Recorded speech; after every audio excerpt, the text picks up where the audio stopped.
Well, welcome back. Joining us in the studio this week, we're delighted to have a very special guest with us, Ms. Sharon New from our county's fire department. Sharon, welcome to Week in Review. How are you? Thank you for having me. Having a good show, good summer. Yes, we're going to have a good show. Are you having a good summer? I am having a very good summer, yes. Good, good. Well, we have a lot of really important things to talk to you about today. But first, let's get into what it is that you do with the department. You are a program specialist.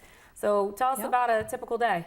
Okay, well, I do work for the Anne Arundel County Fire Department, and I often refer to myself as an education specialist because that seems to kind of narrow in what more of I do.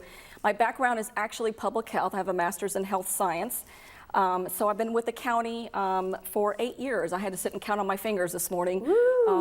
This coming January will actually be 8 years. 8 years. So yeah, so I manage the Office of Life Safety and Injury Prevention. And so what that means is that from K to 5th grade, I will go invited into the schools and do fire safety curriculum, fire safety messaging. I also go for, again, invited community groups, home association boards, a lot of senior centers, a lot of senior groups, and talk about general fire safety, evacuation, drill planning. I feel like you're my twin, because this is all the stuff I do for the recycling division. You're my fire twin. Well, then we should do some collaboration, though. Okay. We should come up with like a song, and I'm all about this. Okay. Yeah, let's collaborate. I am too. We could do that. Okay. I also run the Juvenile Fire Setters Intervention Program. So what that is for those young people who may have gotten curious and started a fire, let's say in their backyard or somebody else's backyard, caught the sighting of a house on fire because a wind came and spread it, which is, I had a young man that happened to that did $50,000 worth of damage. Or sometimes it's intentional, and sometimes it's been cited by the fire marshal's office. Sometimes my program is that first step if it's not too serious a situation. So we've been doing some wonderful workshops. We've done 2 or 3 this year. I do it with our chaplain and a volunteer firefighter, John Long. And so he helps me, and it's just wonderful. And we have neighbors come, we have other friends of the actual people who are supposed to be there, parents, and I think one time we had like 12 people for a workshop. And everybody leaves, it's like, I'm so glad I went to this. So we're very proud of that program. I'm proud of that program. It's very rewarding. Yeah. And then the other thing I do, I'm becoming more and more involved in fall prevention, since we have Department of Aging here. And I've actually just been asked to join the state coalition on the free falls. I'm not sure if you're familiar with that yet, but yes, so I'll be joining that. And then, of course, we always have the smoke alarm outreach program. That's my baby a little bit. Wow, so, you got a lot going on, girl. Yeah, that's tell my great. boss that. Yeah, you know. That's right. Well, let's talk about summer safety. I know this is kind of a broad topic, so why don't we start off with swimming pools?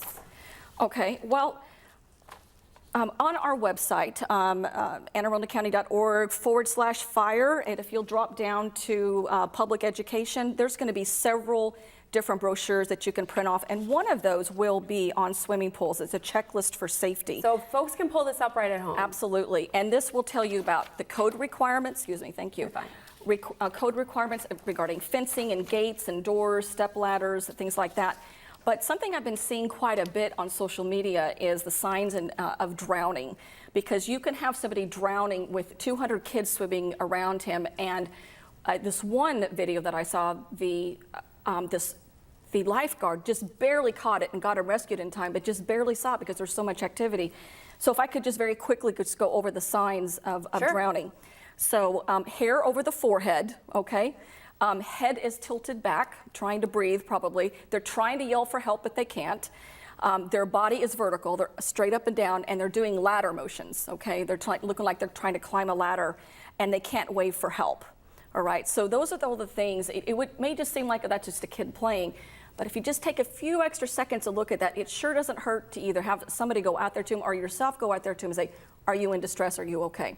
So, and of course, then what you want to do, pull them out of there, call 911, and if necessary, start CPR. Wow, and speaking of kids, hot cars can be very dangerous, even for pets as well. Can you tell us some safety tips for that? Absolutely. Let me get to my handy dandy notes here.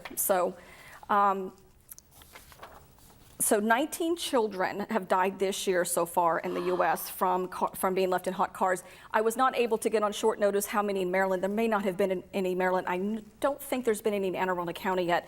But I think in the past 2 to 3 years we've had probably 2 or 3. I could be talking out of turn, but it seems like I remember something like that.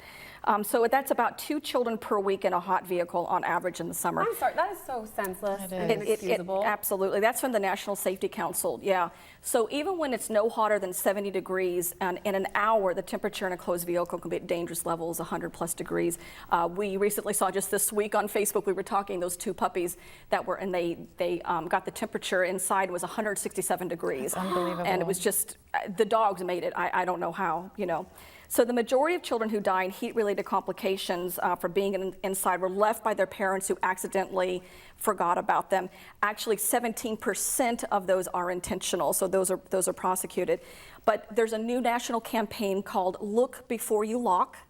Look Before You Lock. You can Google that and you can find information on that. But just some quick safety tips on that. Never leave a child alone in a car, not even for a minute. Just don't ever do it. Not to mention just the safety of them being kidnapped or something, right? Yeah. So make it a habit to check the back seat when you lock your car. Create reminders for yourself. Put your purse in the back seat. You know, put the groceries there. Put your phone. That way you won't text. Even better, right? Even better, right? Good tip. Right. 2 birds. Yes. Exactly. If you see a child alone in a car, call 911. Okay. And then you have to decide whether you would like to break the window or not. But Yeah. Can I also add on that, Sharon? Yeah. And you even mentioned the puppies, but child or pet? absolutely. Because absolutely. Yeah. And I have friends, they are looking in parking lots. They will break a window. On days like today. Absolutely. So. Oh, you walk out, I just walked out of the store. I was a little bit early for this, and just the heat just hits you in the face. And this is almost like Texas. It's absurd, yeah. It is. It really is. And heat can be dangerous for all ages, even older adults. I just spoke with Captain Russ Davies about that this week. Yeah. But heat is so dangerous, but there are other fire tips that I know you have and you want to talk about. Can you talk about some of the other safety tips you have? Sure, thank you. So one thing that we've been working on this past year, and this is in the realm of fire, but you're not going to think, oh, that doesn't sound like a fire safety tip to me. But when somebody calls 911, and they're going to be asked by the operator, what is your name and where do you live? Well, when I go into second grades or third grades, let's say I have a presentation to 100 second graders, and I will ask how many of you can tell me your address, starting with the house number, the street, the city, state, and zip. And only about 75% can do that. So I will actually have would somebody like to tell me their address? And even those who think they know their address, they get it all confused. They don't even know how to do the apartment number. They don't even know what city they live in many times. I am astounded by this. So basically, 25 out of 100 second graders will not know their address. I have talked with fifth graders, actually on a fairly regular basis, who don't know their address either. And I've even talked with some adults who don't know their address. Oh my gosh. So yeah, and if you talk to anybody in dispatch, the fire department, the police department, they will tell you these same things, that most people don't know where they live for some reason, okay? Yeah. I'm exaggerating a bit, but you get what I'm saying. Yeah. So that's something I now add to my regular fire safety talk to second and third graders, is know your address. Learn your address. We can't help you. We off- can't help you unless we know where you're at. Right, we were talking off camera. I think that was one of the things that was drilled in my mind as a child. Like one of the very first things, our home phone number, this was before cell phones. Well, you probably still remember it, right? I do. I do too. I know my home phone number, and I, of course, know my address, which is now my parents' house. Right. But still, Right. you had to know Right. that. Well, think about how we don't have landlines anymore, and mom has a cell phone, dad has a cell phone, maybe grandma has a cell phone. You know, and Lots of numbers. Yeah, do you know maybe your spouse's or boyfriend or best? Exactly. So if the grid goes down and you can't charge up your cell phone for like 3 weeks, can you even call mom? Yeah, exactly. So I'll kind of make a game out of it with the teachers. Teachers, do you know your husband's phone number right now, right now? And they'll go, no. I said, see? So have everything written on a nice sheet of paper. Put your address on the front of the fridge, everybody's cell number, because it may be that you might have a visitor and the person who owns the home, maybe they hit their head, they fall, you can't wake them up. That's how I approach it with the second grader. Somebody falls, you can't wake them up, you need to call 911. And if they're visiting, they won't know the address. The parents What a are probably good tip. right. So put that all information on the front. So that's not necessarily like fire safety, but it's fire safety. Right. That's a really important Yeah, one. it's injury prevention too. Yeah. You have some good events coming up about car seat safety. Can you Yes. share those, where they are, when? So I volunteered to be the Anne Arundel County contact for KISS, which is Kids in Safety Seats, through the now state department. How do they say it? The state Maryland Health Department. Used to be DHMH, but they changed their name, thank God, on July 1st, you know. So August 14th, at our Station 30, which is the Armiger Station on Mountain Road. So that's 304 Mountain Road. I should not have done that just now, actually. They need to go through me because we just can't have people show up. So they'll kill me just now. Contact Sharon first. Right. This is Pasadena area. Yes, it's for Pasadena. This is August 14th. The next one is not until November 13th. So if you're due in September, like I had a young woman, you know, contact me, this is her last opportunity. There are other agencies who do this, of course, you know, but this is the last opportunity in Anne Arundel County that I think we're going to have until November. So if you need, you have to be able to put in your car seat before they let you go home from the hospital. Okay, so this is required. I didn't know that. Yeah. Not necessarily this class I'm saying, but you need to know how to install a car seat. This is the last. This is it. This Practice. Yeah. Makes Yeah. perfect So if you're due, August 14th. Yeah. August 14th. Call me, yeah, we'll go from there. What's your phone number, Sharon? Okay. I'm going to so regret this. No. 410-222-8303. 410-222-8303. That's also a good number for a smoke alarm program. The smoke alarm program is more for seniors. I've never really turned anybody away, particularly a single mom with like a lot of kids or something. Right. If you can afford a smoke alarm, it just helps us.